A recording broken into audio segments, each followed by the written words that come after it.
Sudah terdisplay ya materi saya ya? Sudah, Pak. Sudah, Pak. Sudah, baik.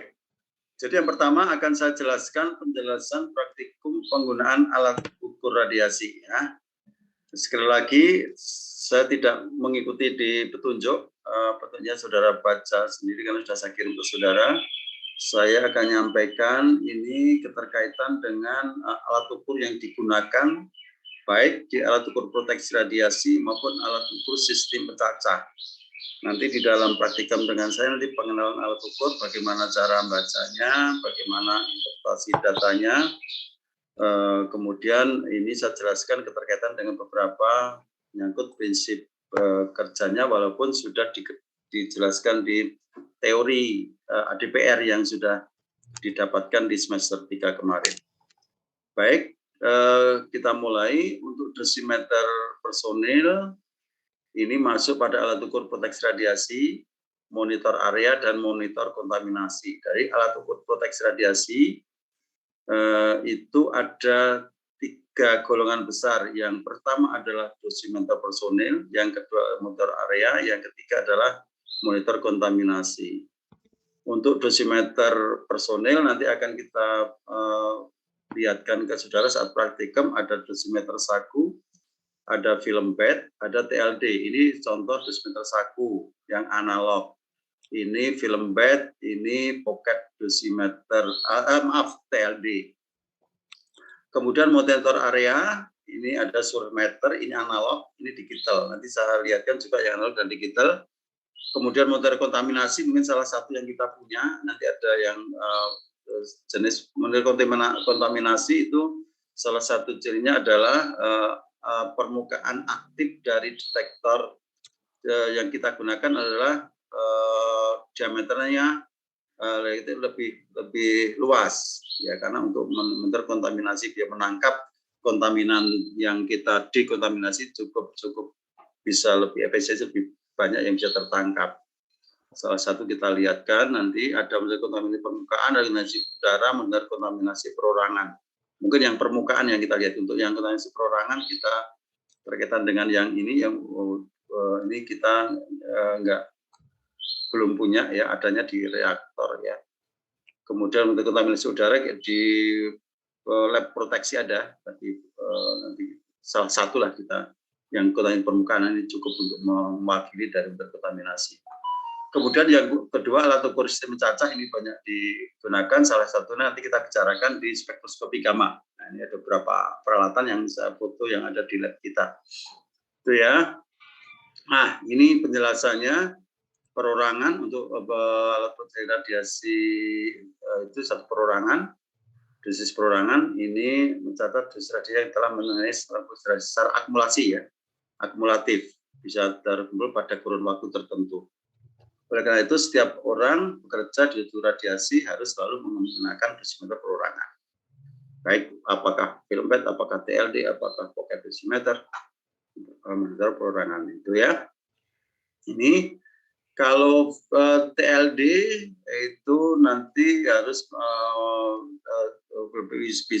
harus dikalibrasi. Kalau TLD berapa bulan sekali ya? Ada tahu? Lupa dicatatkan TLD untuk harus dikalibrasi di lembaga pengkalibrator. 3 bulan. 3 bulan betul ya. 3 bulan. Kalau nanti untuk yang pocket dosimeter berapa? Pocket dosimeter 1 tahun ya, seperti itu akan alat. Kemudian monitor area ini digunakan melakukan pengukuran tingkat radiasi suatu lokasi secara langsung. Ini bisa surmeter. Kalau surmeter dikalibrasi berapa bulan sekali? Kira? Surmeter? 1 bulan, Pak. Oh, salah kalau 1 bulan. 6 bulan bukan, Pak? Salah, 6 bulan. Berapa? 3, Pak, berarti. Salah. 12 bulan. 1 tahun, Pak. Iya, saya pertanyaan bulan, berarti kan 12 bulan. 1 tahun, kalau berapa tahun? 1 tahun ya, kalau surmeter ya. Nanti kita lihat untuk kalibrasi 1 tahun di lembaga kalibrator. Kalau di Batan ada lembaga kalibratornya adalah PT KMR di Pasar Jumat. Ini namanya karena udah ganti, saya sekarang namanya apa ya, belum banyak berubah-berubah ya, karena ada bergabung di BRIN ini beberapa nama berubah, tapi intinya di lembaga kalibrator dulu PTKMM. Kemudian 1 tahun ya, sekali lagi untuk yang mengkalibrasi untuk dosimeter perorangan ini 3 bulanan, monitor area surometer itu 1 tahun ya, termasuk monitor kontaminasi juga 1 tahun. Oke, materi dosimeter ini berapa?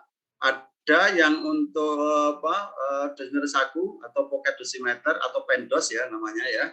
Bisa ada yang menjelaskan dosimeter saku, bisa pocket dosimeter atau pen dosimeter atau pendos. Ini bisa digital ya, bisa digital, bisa analog. Kemudian termometer dosimeter TLD, ini ada TLD dan RPLD, ini cuma bahannya aja beda. Ini sama termometer dosimeter ya. Kemudian ada film bed ya, film bed ini film bed.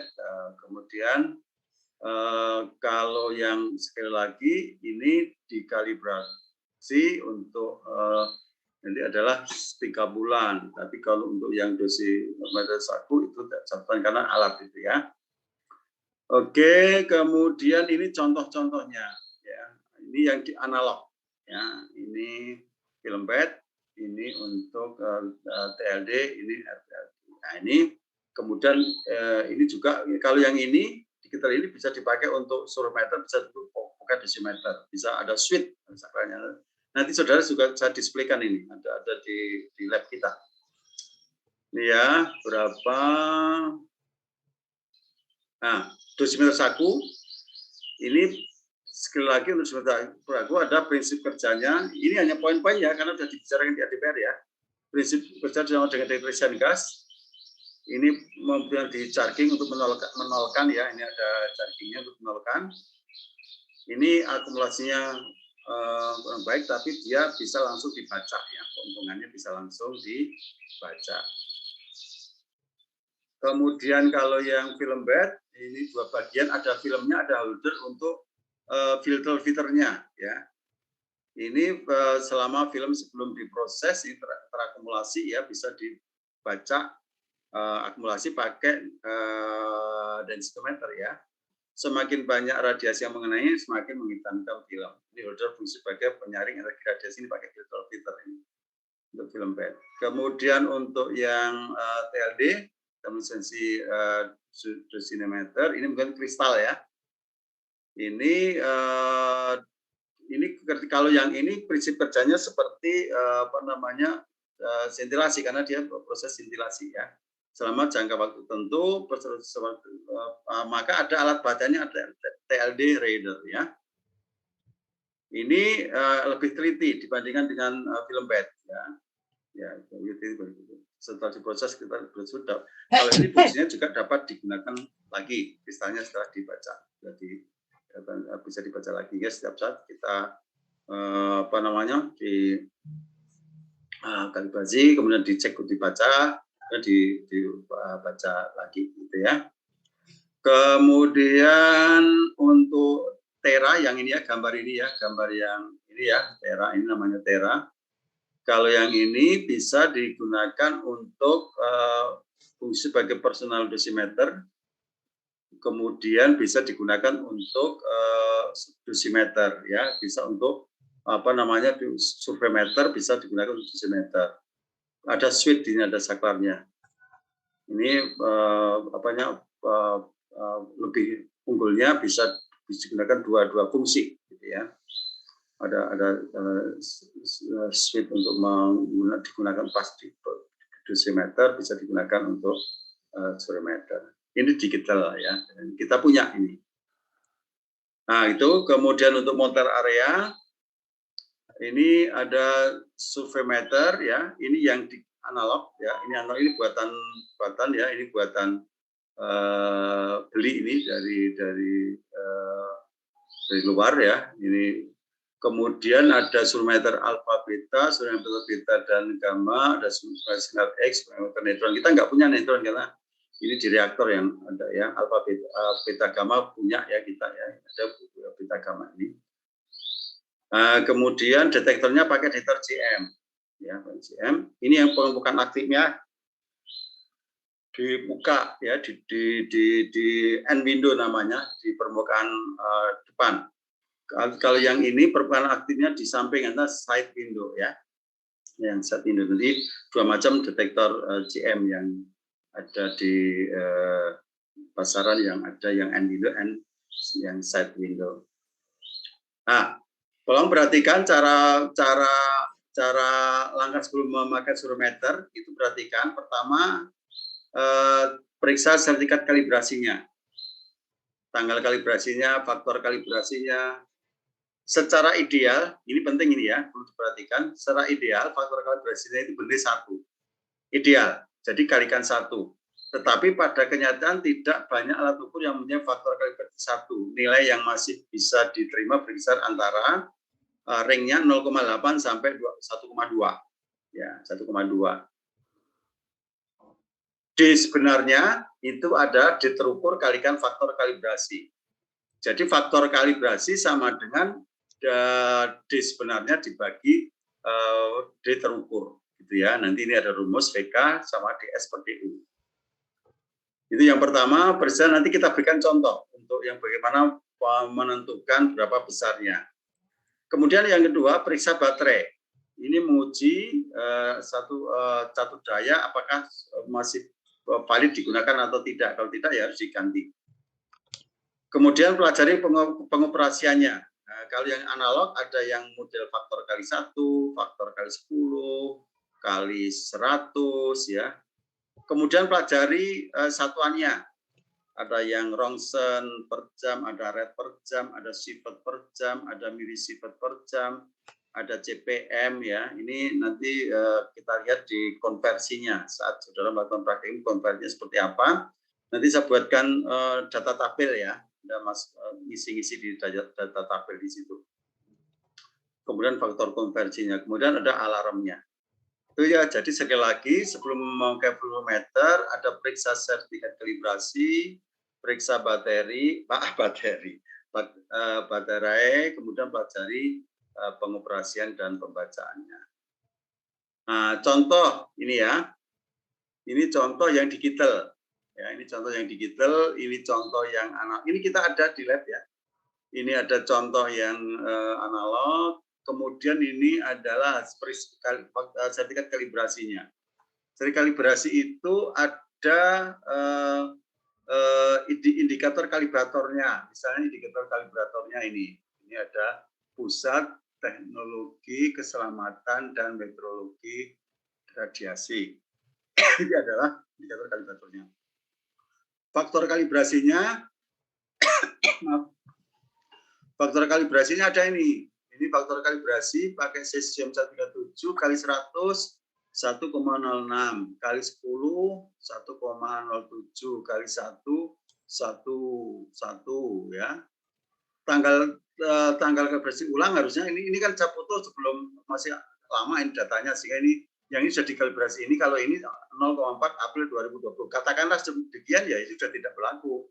Harus dikalibrasi ulang. Ini harus diulang 2 kali setiap bulan April tanggal 4 dikalibrasi, harus 2 kali kalibrasi. Ini kan sudah 22. Oh, April belum ya. Ya berarti sudah dikalibrasi dikalibrasi lagi. Yang alat ini adalah 4 April 2022 gitu ya. Sekarang Maret, berarti tinggal berapa bulan harus dikalibrasi.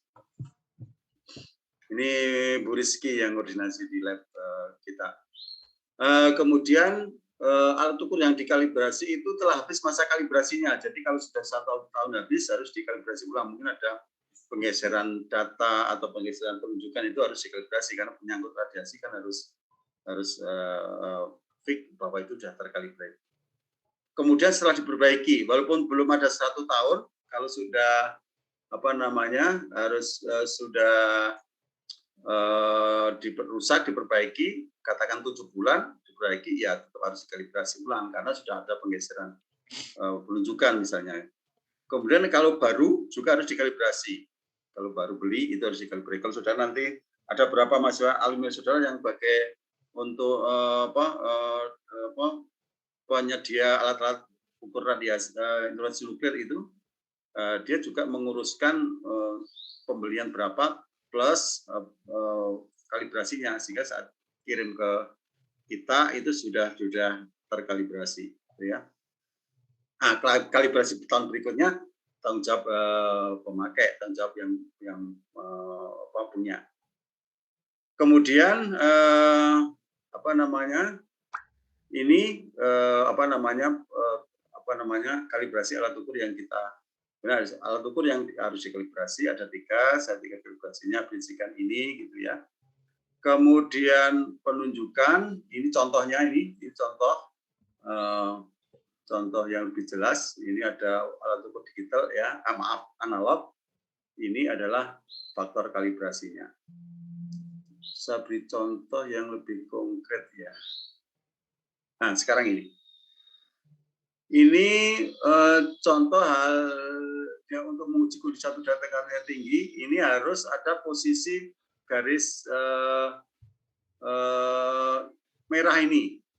Ini katakan kalau nanti ini tidak dikalibrasi, tegangan ini kan mensuplai tegangan tinggi, HV-nya. Katakan ini detektornya 500 volt ya atau 550. Kalau ini pada posisi tegangan suplai DC-nya itu katakan sudah di posisi tidak dicek baterai ini nggak turun, maka bisa mensuplai untuk mensuplai HV-nya kan bisa turun, maka dia HV-nya tidak 550 atau 500, maka dia turun, maka akan berpengaruh pada hasil pengukuran karena kan detektornya pakai HV tertentu pada daerah plato. Kalau sudah di bawah daerah plato kan nanti cacahnya tidak sesuai. Nah, contoh misalnya saya ini menunjuk pada posisi yang kalau yang atas itu mikrosievert per jam ya. Kalau yang bawah satuannya milirongsen per jam. Ini kan 1/100-nya. Berarti 1 sievert itu adalah 100 rongsen kan? Ini ya, 4, ini 0,4. Betul ya? Ini 0,4 ini 4 mikrosievert per jam, yang bawah milirongsen per jam. Jadi kalau ini 4, ini 0,4. Berarti kalau gitu 1 sievert kan berarti 100 rongsen. Bisa dipahami nggak?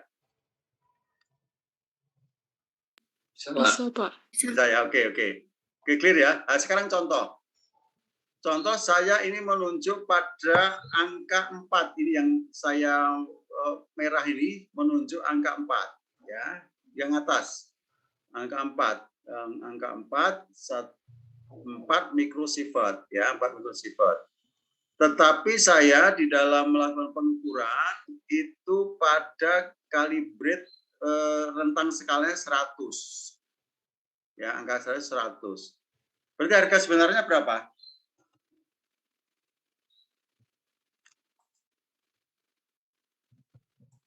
Zena Manurung.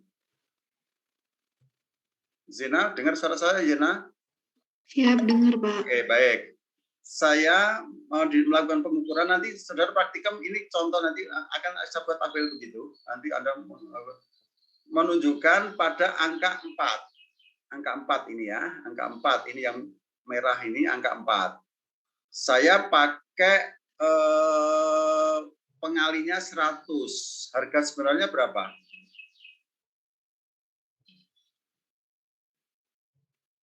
Berapa Zena? Berapa milirongsen, berapa mikrosievert? Coba yang lainnya menghitung juga. Berapa Zena ya? Zena Manurung ya. Sudah bisa nggak? Belum paham nggak yang saya tanyakan? 400 bukan, Pak? 4 kalikan 100, 400. Ada yang bisa mengoreksi? Hampir betul. Harus dikalikan apa dulu? Asal harga sebenarnya. Belum betul, Zena. Bukan 400, tapi berapa?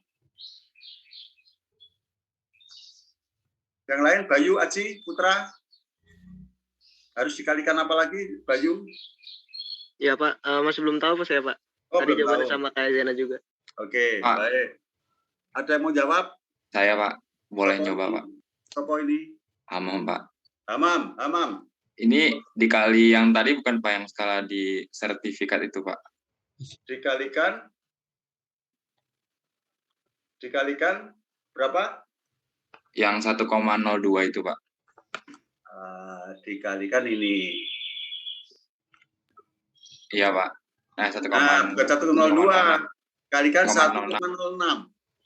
Ya, Hamam ya. 1,06. Jadi kalau saudara menentukan dikalikan rentang skalanya 100, ya ini contoh aja ya. Kalian 100, jadi kalau faktor kalibrasi itu antara 0,8 sampai 1,2. Itu ya clear ya. Nah, sekarang hasil dari hasil dari kalibrate di lembaga pengkalibrator itu ternyata didapatkan 1 untuk kali 100 itu adalah 1,06. Ini masih range 0,8 sampai 1,2, berarti diperbolehkan. Kali 10 adalah 1,07. Kali 1 bulan 1. Nah, sekarang harga sebenarnya itu adalah penunjukan dikalikan dengan skala, rentang skala, dikalikan faktor kalibrasi. Itu harga sebenarnya. Jadi jawaban dari Zena Manurung tadi mendekati, bukan belum benar, karena masih harus dikalikan faktor kalibrasi yang disampaikan oleh Hamam tadi. Jadi harga kalau saya contohkan 4, kita pakai rentang skala 100, berarti 4 kalikan 100, berarti 400, tapi masih dikalikan faktor kalibrasi 1,06. Gitu ya. Jadi hasil penunjukan kalikan rentang atau skala, kalikan faktor kalibrasi. Itu ya, semuanya cukup jelas penjelasan saya? Jelas, Pak. Jelas. Supaya lebih jelas ada contoh yang kedua. Saya menunjuk pada angka 3 di bawah. Angka 3 di bawah loh ya. 3 kali ada titik, itu bukan 3 loh ya. Berarti ini 0, 0,1, 0,2, 0,3, 0,4, 0,5. Sekarang saya menunjuk pada angka 3 yang posisi di sini. Nah, sekarang kalau sini menunjuk di sini 3 di sini, saya pakai rentang skalanya 10. Berapa harga sebenarnya? Arvin Hussein, Muhammad Arvin Hussein. Arvin, dengar suara saya? Iya, Pak. Oke, berapa harga sebenarnya? Ini pada angka 3, Pak ya? Ya, angka 3 yang bawah. 3 yang bawah ini kan ada titik ini. Ya. Nah, angka titik ini berarti bukan 3, ini adalah 0,3. Ya, bisa dipahami semua ya, 0,3. Ya, 0,3 kalikan 1,07 ya, Pak. Terus kalikan berapa? Berarti harganya berapa, Arvin? Ini saya lihatkan lagi. Betul. Ini 10, 0,7. Berarti berapa harganya? Jadi jelaskan berarti berapa ini? Yang 0,3 tadi. 30 dikali 1,07, Pak ya. Oke, baik. Kok 30? Harusnya berapa? Hah? Oh, nggak perlu, Pak ya, langsung 3 dikali 1,07. Iya, mengapa 3? Oh, karena iya, Pak. Karena 0,3 itu Pak. Iya, betul. Ini 0,3, ini bukan 3. Yang 3 yang atas. Ini kan tiga titik. Kalau ini kan titik 1, titik 2, titik 3. Ya, berarti ini 0,3. Iya, gitu ya. Baik, Pak. Mungkin ya, jadi betul 0,3 kalikan 10 kalikan 1,07. Begitu juga yang lainnya, kalau saudara melihat di sini ya tergantung posisi di sini. Kalau yang atas ada cacat CPM, yang bawah mili ronsen per jam. Ini mengapa bahasa Indonesia karena ini buatan ini. Kalau ini buatan kita beli dari luar. Gitu ya, cukup jelas ya. Saya tanyakan ke Arvin tadi, teman mahasiswa yang lain ada pertanyaan, cukup jelas. Nanti saya di saat Anda praktikum, Anda membaca ini, tapi saya kasih sumber radioaktif, Anda hasil pencacaan berapa, pakai skala tertentu, kemudian Anda ukur berapa mikrosifert, kalau Anda konversi ke milironsen jadi berapa. Jadi melatih membaca dengan melihat kalibrasinya, kemudian memasukkan ke tabel, kemudian bagaimana konversinya. Gitu ya. Cukup jelas. Ada pertanyaan? Ini partisipan sudah 27, berarti sudah datang semua. Dominik, saya tanya Dominik lagi ini karena sering nggak masuk. Dominik nggak ada ini. Nggak ada juga. Ada Pak, Dominik ada. Ada, mana Dominik? Dominik? Di kolom chat Pak, mungkin jaringan beliau Pak. Oh, di kolom chat ya, saya baca di kolom chat. Karena saya yang sering nggak kelihatan terlambat saya kolom chat ya, saya ceknya. Kolom chat, oke, chatting, ada 3 ya. Hadir Pak, ini hadir ini nggak bisa open mic Pak, gangguan speaker. Oh, oke, tapi saat kuliah tadi belum ada. Oke, makasih tadi ada semua yang belum ada. Oke, makasih. Oke, gitu ya, cukup jelas ya. Ada pertanyaan? Kalau tidak lanjut. Nah, ini untuk pelajaran penguasaan pembacaan, faktor pengalinya ada skalanya, perhatikan ada alarm, ini digital analog ini ya, ini digital ya, ini digital langsung menunjuk di sini, ini yang digital nanti kita lihatkan. Kalau digital nanti coba saya lihat kalau digital kalibrasinya berapa ini faktor kalibrasinya. Satu aja kalau digital untuk apa namanya maaf. Sebentar ini ya 1 kali jadi hanya kali sesuai dengan peruntukan ini. Oke, ini digitalnya sekarang monitor kontaminasi ada berapa ini nanti yang ada praktekkan nanti saya lihat alatnya yang ada di lab proteksi nanti karena kalau yang monitor kontaminasi disimpan di lab proteksi radiasi di lab bawah. Nanti saya minta untuk pinjam yang ada di lab nanti kita tapi prinsipnya nanti kita buat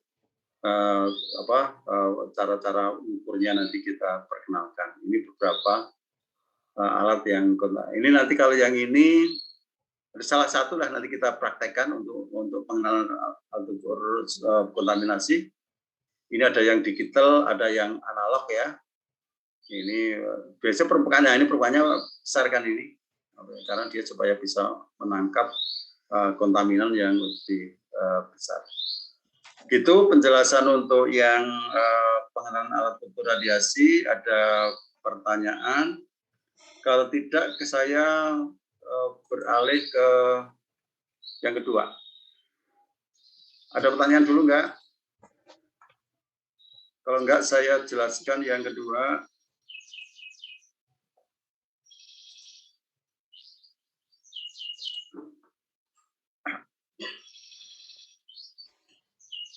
Oke, sudah terdisplay ya para mahasiswa ya? Sudah Pak. Sudah Pak. Baik, makasih. Sudah Pak. Oke, yang kedua, ini juga urutannya tidak sesuai dengan petunjuk. Saya konsep cara pengambilan data dan prinsip dasar dari spektroskopi gamma. Kalau di urutannya nanti silakan baca di petunjuk praktikum yang sudah kita kirim ke saudara. Ini masih STN ya, belum sempat saya rubah.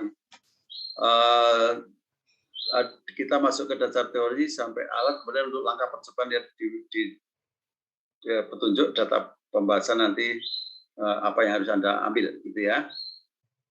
Nah, identifikasi isotop dengan ya spektroskopi gamma. Ini nanti ada 2, saya dan Pak Karman ya, ada yang pakai MCA, ada yang pakai manual secara pin power modul. Agar bisa mampu memahami atau mampu teknik dasar tentang gamma, nanti kita belajar tentang bagaimana kalibrasi energi.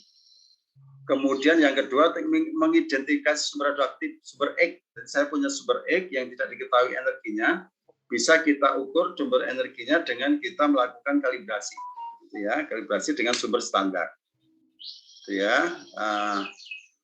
Ini sistem cacah. Dulu pernah saya disiplinkan kalau di ADPR ya, kalau seingat saya kira tidak saya ulang, ada sistem dengan diferensial dan sistem penjelasan spektroskopi. Gambar ini dulu pernah saya jelaskan ya di ADPR ya. Sudah ya, Revanda ya, Revinda. Sudah, oke. Sudah, Pak. Udah saya jelaskan. Nanti ada pertanyaan, silakan Anda tanya. Oke, spektrum nuklir ada analisis sumber dengan menggunakan energi, ada sebanding, maka ada distribusi tinggi pulsa, maka dengan scanning tinggi pulsa, maka diperlukan spektrum. Nah, spektrum ini identifikasi isotop, ya, identifikasi isotop. Nah, ini sudah saya jelaskan juga, sudah saya ujikan di UAS kemarin. Ini saya kira ini sudah clear untuk ini adalah di CRO, di output. Ini output apa ya kalau gambar begini ya? Sudah saya ujikan loh. Output apa kalau Anda bisa melihat ini dari mana ini? Anissa, Suci. Terus Anda bisa melihat gambar ini kira-kira terdisplay di mana ya ini ya kalau di spektroskopi gamma ya? Anissa? Ingat nggak? Lupa, Pak. Lupa. Angelina, Diva, ini gambar ini kalau Anda melihat bisa terlihat saat Anda di lab itu kira-kira melihatnya dari output dari mana ya? Dari spektroskopi itu ada detektor ya, kemudian ada ada preamp, ada HP, ada linear amplifier, ada TSCA, ada counter, ada timer yang terpasang di pinpower modul. Nah, ini output yang terlihat ini kira-kira bisa terlihat itu kalau terdisplay di mana ini ya? Angelina Diva. Di MCA bukan, Pak? Oh, enggak di MCA ini. Nanti kalau di MCA yang sebelah kanan ini. Ini kan T fungsi tegangan, T fungsi tinggi pulsa. Kalau yang MCA itu cacah fungsi nomor kanal. Ya. Kalau yang di MCA yang ini, yang gambar kanan, ini gambar di MCA nanti bisa terdisplay di MCA ini. Kalau yang gambar kiri ini, coba diingat, siapa yang tahu tinggi pulsa fungsi T, sumbu X-nya T, sumbu Y-nya tinggi pulsa itu berarti terdisplay di mana? TSCA, Pak? Oh, tidak, TSCA kan digital. Ini kan analog ini. Amplifier ya, Pak? Keluaran amplifier. Oke, betul, keluaran amplifier. Tapi keluaran amplifier ini bisa terlihat, kita harus melihat ini pakai alat apa? Betul, ini keluaran amplifier. Hamam, tahu nggak? Hamam Ahmad, bisa dengar suara saya? Nah, outputnya ini benar tadi, jawaban tadi, ini adalah keluaran amplifier. Kalau keluaran TSC itu digital, keluaran amplifier itu kan analog. Nah, ini bisa kalau yang kanan ya, yang kanan ini kan ini terlihat tadi jadi Revinda tadi ya. Ini adalah keluaran MCA bisa terdisplay ini, channel fungsi nomor kanal. Tapi kalau yang tinggi pulsa fungsi T ini waktu ya, tinggi pulsa ini keluaran amplifier betul. Tapi ini bisa terlihat. Kalau Anda bisa melihat ini di mana, Mas Hamam Ahmad? Bisa terlihat ini, bisa dilihat ini, nanti di lab. Di mana kira-kira? Bisa terbaca di dalam kita, oh ini posisi peak-nya ini sekian volt. Ini bisa terbaca di mana ya? Mas Hamam, tahu? Lupa, Pak. Lupa. SCA bukan? Terlihat di SCA. Bukan. Jadi input dari SCA itu kan output dari linear amplifier. Output linear amplifier itu analog atau digital? Output linear amplifier itu analog atau digital? Analog, Pak. Analog. Pak. Nah, masuk ke TSCA, output dari TSCA itu analog atau digital? Digital, Pak. Digital, oke. Sekarang ini analog atau digital yang gambar kiri ini? Analog, Pak. Analog. Sekarang ini bisa terlihat, kalau saudara nanti di lab, ini bisa dilihat di mana? Anda bisa melihat gambar ini di mana? Yang tahu, mahasiswa? Salah nggak apa-apa, belajar kok. Jawab. Dominik, bisa jawab nggak? Osiloskop. Oke. Cinta Wulandari. Cinta? Iya, Pak. Bisa saya lihat di mana gambar ini?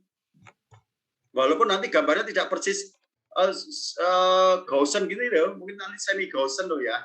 Karena alat itu susah kalau Gaussian gitu, mungkin nanti semi Gaussian mungkin nanti terlihat. Itu terlihat di mana ini ya? Terlihat di CRO. Nanti kita buktikan ya. Anda dari output dari linear amplifier di samping masuk ke TSCA, saudara pakai TBNC ya, pakai TBNC Anda masukkan pakai kabel koaksial, kemudian output dari amplifier itu yang satu masuk ke TSCA, karena TBNC kan bisa mencabang itu. Yang satu Anda masukkan ke alat ukur nama katoda ray oscilloscope CRO. Nah, Anda masukkan ke CRO, ini akan terlihat tergantung dari tapi nggak Gaussian gitu ya, mungkin ada agak semi Gaussian nanti CRO. Kira-kira kalau begini ini yang tebel ini menandakan apa, siapa yang tahu ya? Ini kalau ini benar-benar ada dari sumber radioaktif loh ya, sumber radioaktif output yang dari sumber radioaktif ada detektor NiTl, kemudian atau kan detektor yang bisa mendifferent energi, kemudian ada AV-nya yang untuk mensuplai detektor, ada PM-nya, ada linear amplifier, di outputkan melalui TSC, yang satu masuk ke CRO. Ini kalau begini ini kita kira-kira sumbernya single peak atau double peak atau multi peak kalau gambarnya seperti ini.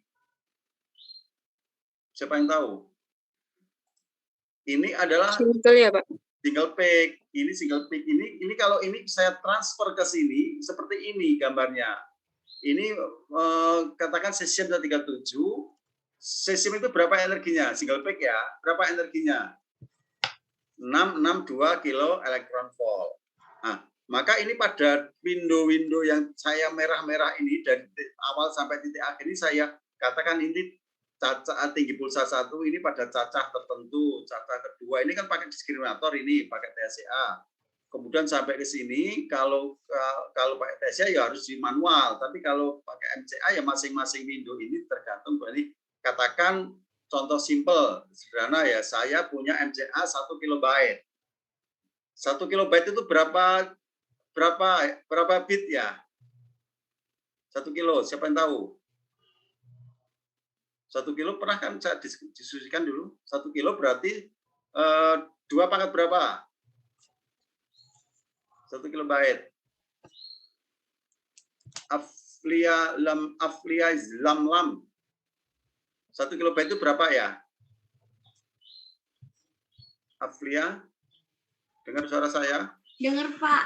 Nah, berapa? 1 kilobyte itu berapa bit? Dulu Pak Ciwok ya, elektron digital ya. Berapa ingatnya? 1 kilobyte. 8.000 bit, ya, Pak. Masuk 1 kilobyte 8.000? Belum betul. Dikri berapa? 64 ya, Pak. Hah? Belum betul. Rahmat Farkan Habibi dengar suara saya?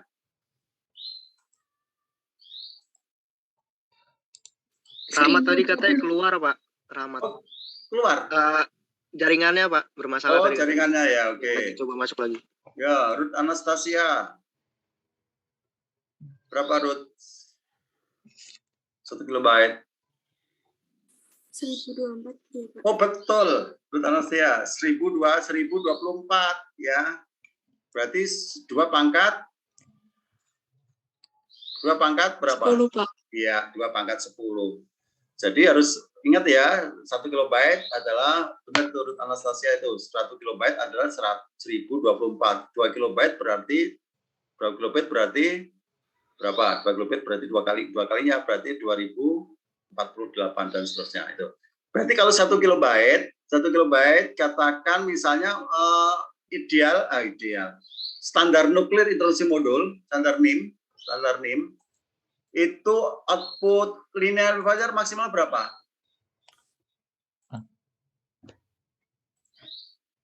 Berapa ayo? Siapa yang tahu? Standar NIM output linear amplifier 10 ya, Pak. 10 volt. Oke, makasih jawabannya. 10 volt. Berarti kalau 10 volt, kalau 1 kilobyte, 1 kilobyte berarti kan 1024, berarti ya gampangnya saja kan 10 milivolt dalam setiap window, 10 milivolt ya, kurang ya 9, berapa ya, katakan 1000 berarti 10 milivolt. Berarti setiap window ini, setiap window ini adalah 10 milivolt karena 10 volt dibagi 1024 sekitar 10 volt kurang sedikit, 10 volt lah gitu ya. Berarti window ini 10 volt. Kalau Anda bagi ini berarti N1, N2 sampai NN cacahnya itu Anda plotkan di sini. Kalau plotnya ini berarti yang tebal ini menunjukkan pada efek fotolistrik di sini. Efek fotolistrik di sini berarti ini adalah peak dari cesium 137 tadi. Kalau transfer dari output amplifier ini kemudian masuk ke, kalau MCL langsung multi channel analyzer, kalau itu masuk ada terdisplay ini. Ya, terdisplay ini contoh saja. Nanti kalau nanti ada apa namanya nanti ada ini lebar atau atau sempit, itu tergantung dari resolusi dari detektor yang kita pakai resolusinya. Jadi kalau detektor ada ciri khasnya, ada resolusi, ada efisiensi ya. Dari efisiensi dulu Pak, ceritakan itu ya. Jangan lupa ya, itu efisiensi harus di review lagi ya. Ya, ini sudah saya ujikan kemarin.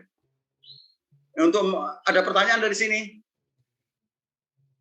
Nah, nanti salah satunya untuk praktikum saudara itu ada sumber-sumber standar yang kita pakai yang tahu energinya. Kemudian kita ada sumber X, Anda mengidentifikasi sumber X itu energinya berapa.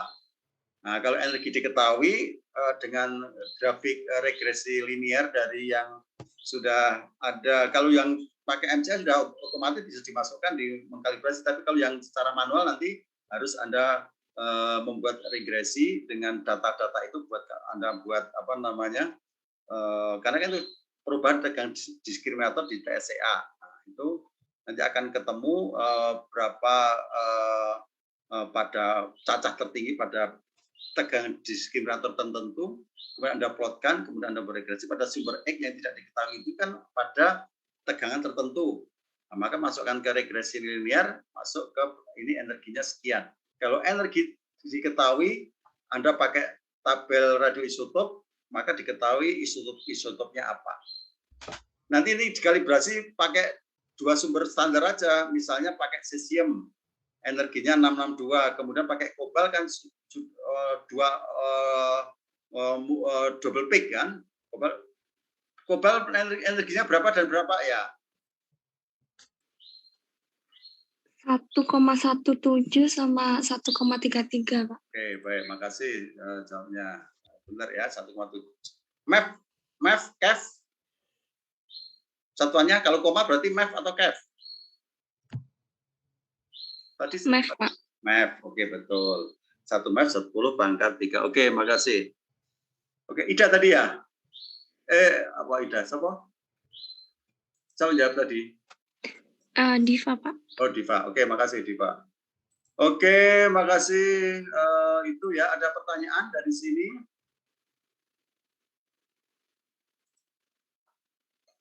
Oke, ada pertanyaan. Kalau tidak, saya nggak pilih paham ya. Oke, sebentar. Ada yang boleh atau tanya silakan. Kalau tidak kita lanjut. Kemudian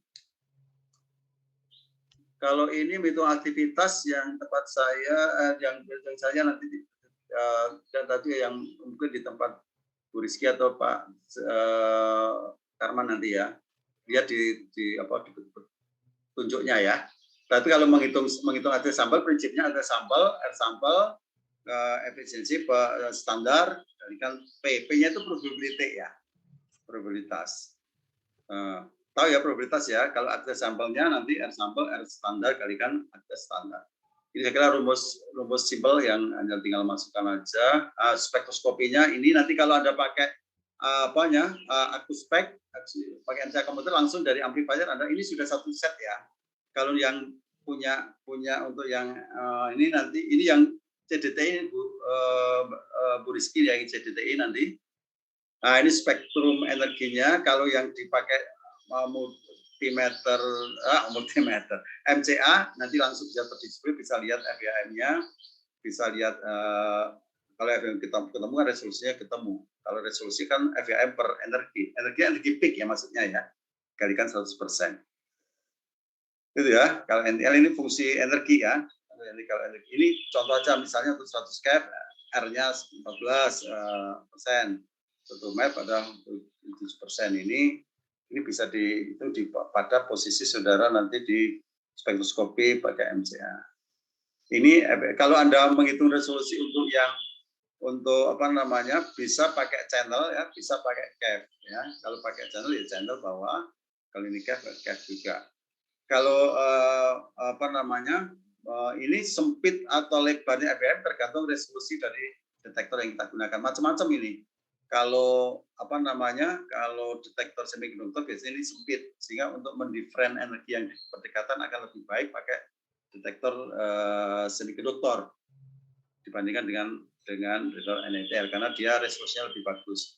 Maka membedakan peak-peak yang berdekatan akan lebih bagus. Tuh, ini oke. Ini kalau untuk kalau Anda menghitung cacah untuk hasil itu kan harus cacah netonya. Maka cacah neto adalah cacah gross dikurangi cacah background. Cacah background itu mencacah belum ada sumber radioaktif, Anda mencacahkan ada sumber radioaktif latar. Itu nanti kemudian Anda nyacah sampel, maka perhitungannya pada cacah neto. Nah, kalau Anda pakai MCA bisa Anda langsung pada cacah area ini bisa pakai region of interest ya, langsung di ROI ya, pakai urusan itu bisa. Nanti akan beritahu untuk bagaimana cara ROI ini nanti di lab ini ya. Ini alat dan bahan saya kira ada di prosedur, ada di petunjuk masing-masing. Ini tidak prosedur masing-masing petunjuknya, silakan baca sendiri. Percobaan resolusinya Anda baca sendiri tergantung dari petunjuk yang sudah kita bagikan. Ini untuk untuk resolusi energinya, kalibrasinya sudah ada contoh-contoh ini. Ini contoh saja ini kalau kita mengkalibrasi energi, nomor kanalnya, kemudian ini energinya tertentu, nomor kanal tertentu, maka bisa bisa dibuat grafik ya. Grafik energi fungsi nomor channel. Kemudian sehingga ada persamaan regresinya.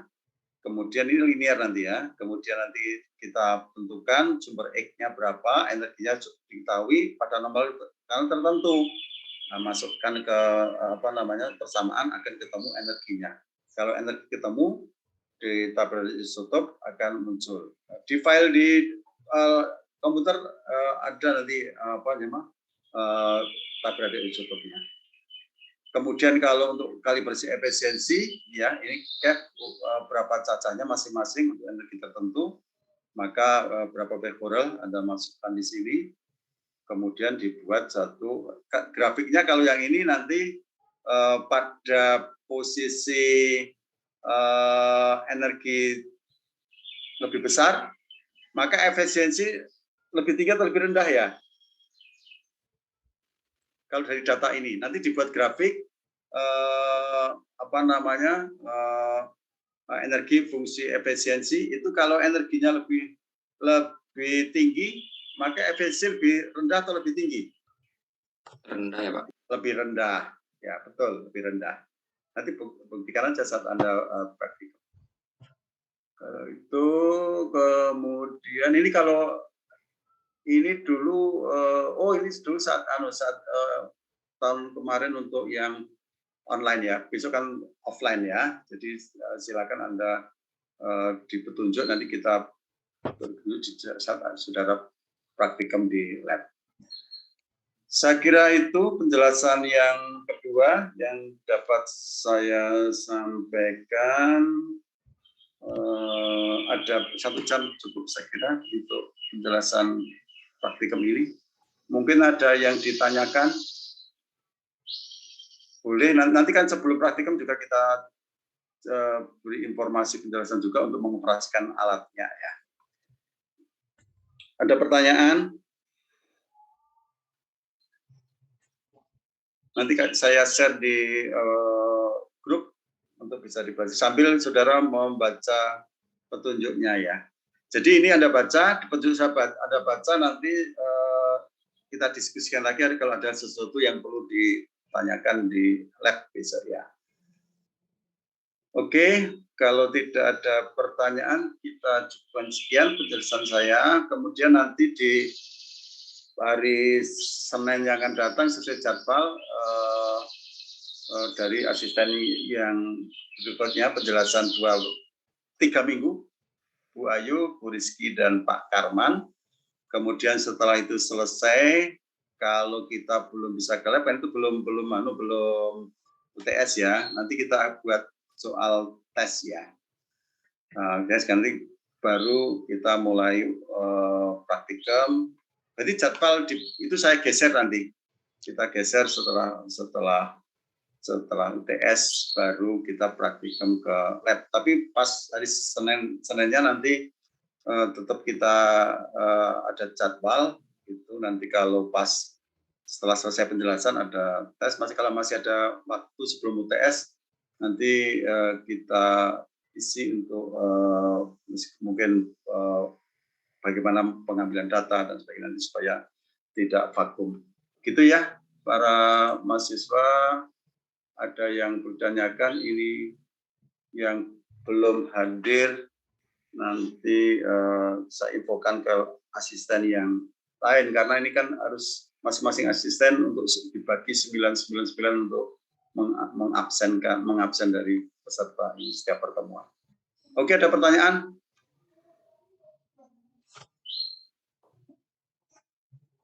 Belum ada Pak. Belum ada. Oke, kalau belum ada, terima kasih atas perhatiannya. Karena masih banyak waktu, silakan Anda